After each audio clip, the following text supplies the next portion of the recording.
if you want to check the temperature of a society, then listen to the music of the youth. If we go back 10, 12 years ago, the Chicago drill music came about. How is it that we couldn't put that out? Yeah. How we couldn't stop that? We was too busy on social media arguing and squabbling with one another, and it snuck by us. Yeah. Yeah, it snuck by. We were too busy arguing over like Balenciaga, like Kanye West, like President Trump, and we was ignoring the fact that our kids was bringing in guns at 10, 11, 12 years old, and now 50% of the young people who carrying guns, they guns got them switches on them. So a 10-year sentence to them ain't 17, 18-year-old caught with that switch. Hey, 10 years ain't to him. Man, that's a lot of time, bro. Man, when I was 17 years old, a life sentence didn't mean to me. Really? When I was 14 years old, a life sentence didn't mean nothing to me. We stood over a white man in broad daylight and killed him and went and bragged about it. Then going to jail didn't mean nothing to us as kids. That's crazy. My granddaddy went, my uncle went. When I spent the night over my homeboy houses, they daddy was in prison, they uncle was in prison, they brothers were going to prison. When I cut on the television, express yourself, them was in jail. Every Tupac video was in jail. Everything I saw propagated going to jail. When the came home from prison, them mother prison parties make you want to die for it. And so that's the prison party. Now look at how big funerals are. The funerals, today's funerals make you want to die if you're a young person, to have that kind of funeral. Because it's celebrated. It's the biggest celebration of a person's life is somebody's funeral. So dying and going to jail is appealing to young people in the black court. It was appealing to me 30 years ago. These kids, this is appealing. You go get never thought about it You go like get that. a T-shirt, motherfucker, put you on a T-shirt. They go get diamonds made out of you. They go put V-Roy on the hat. To go get their name. You gonna become a martyr. So it's appealing. It was appealing to me. I ain't give a about no life sentence. That's crazy, bro. I mean, when you break it down from that perspective. And then I got my older homies, nigga, that were writing me from prison. They were making prison sound fun. Listen, I'm 45 years old, homie. When I be looking at them mother prison pictures that them put online, boy, it make you feel like you done missed out on something. Really? What? Just like the football pictures. Man, don't you I haven't know? seen them. Man, don't you know in every hallway of every school, every college, they got the team football of the year? Yeah. The prison pictures is just like that. Really? Oh, man, the way them staying home and all the from the same city be, that's bravado. That make you want it. Big Meats and them standing up there make you want it. That's crazy. A young on Hood Day, all the homies standing together in uniform in the same, that make you want to. I can't wait to get that. I killed my brother for that. But you don't know how hard it's gonna be when you 60. You don't know when you down there after 20 years of taking them pictures and them people still saying parole denied. And your hair getting gray. And it's a young coming through there, hit harder than you. And he can't wait for y'all to get into it because he been hearing about how bad you is. He come there looking to fight you. His whole life, he been waiting to get to prison and fight the baddest in prison. And you just so happen to be the baddest in prison. But now you want to read the Bible. Now you want to read the Quran and wear your kufi. Yeah. But this young we want what he heard about you. Now you got grandbabies. You done missed all your kids' life. That make you want it when you don't know no better. Yeah. Our kids don't know no better because ain't nobody telling this whole story. Ain't nobody painting this whole mother picture that you'll be like Ali, but in the peel line in prison, shaking. You done whooped everybody, and you done took these blows, but now you shaking to go get your medicine. Yeah. Say, what's up, OG? Yeah, OG used to be a bad motherfucker. Who I need you whoop every? Yeah, no.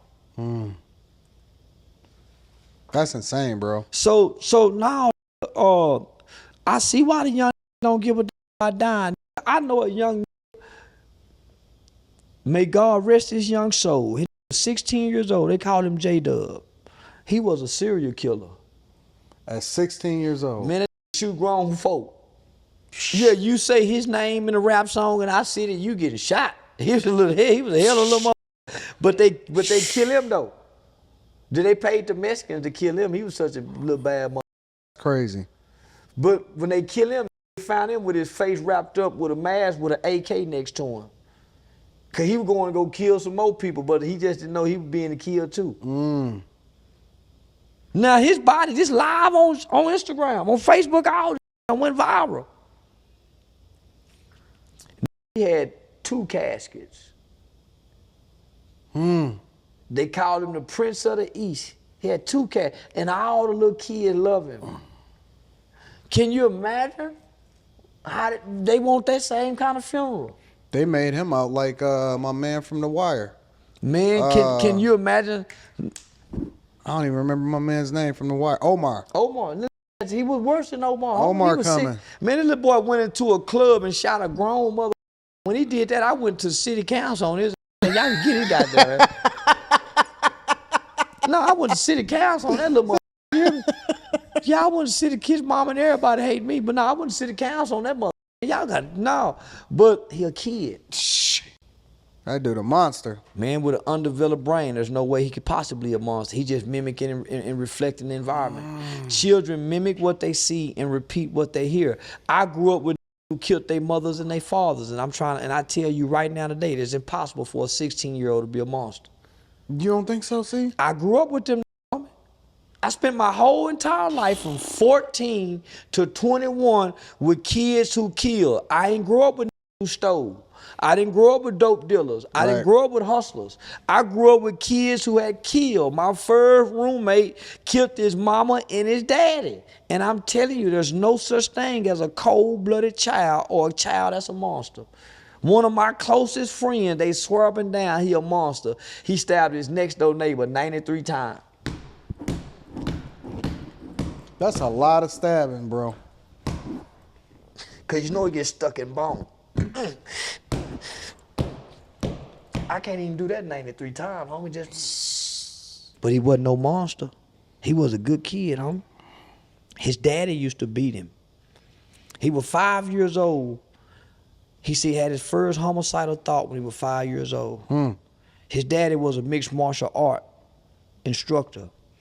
And he used to put them moves on his, knock him out, all kind of, knock him unconscious, beating him. He said he had his first homicidal thought when he was 5 years old. His daddy beat him so bad with a belt, left whips all up on him, and made him go get in the bathtub. He said 2 minutes later after that, his dad walked in with tears in his eyes and said, "I'm sorry."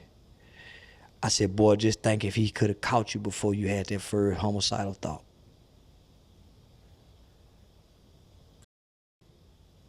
Imagine. So as he grew up until the point he killed his victim, he used to sleepwalk and go in his parents' room and stand over them sometime with the gun because he really wanted to kill them. So one day, the next door neighbor, little white girl named Kelly, they outside playing basketball. His mama and daddy went to go work a concession stand. His daddy found some dishes up under his bed, said, "When I get back, I'm gonna beat you." That day, he said, "Man, I'm gonna kill him." He hear Kelly outside playing.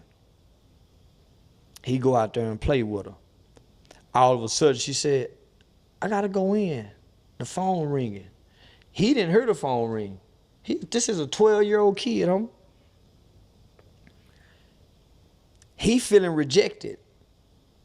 He's thinking about this abuse that he's gonna have to endure, that he get all the time. Yeah. He said, "I'm gonna kill her. If she answer this phone when I call that house," cause back in that day the line gonna be busy. She answered the phone. He coerced her into coming over. and started stabbing her. Now, remember I said children mimic what they see and repeat what they hear. The exact same thing, the exact same body position that his dad used to straddle him, he did to his victim. Why you lie? Why you do that? That's what his dad used to say to him when he got caught stealing at the mall this one time. Mm-hmm. Children mimic what they so when you see a kid that's killing, homie, guess what? It's some abuse up until that point.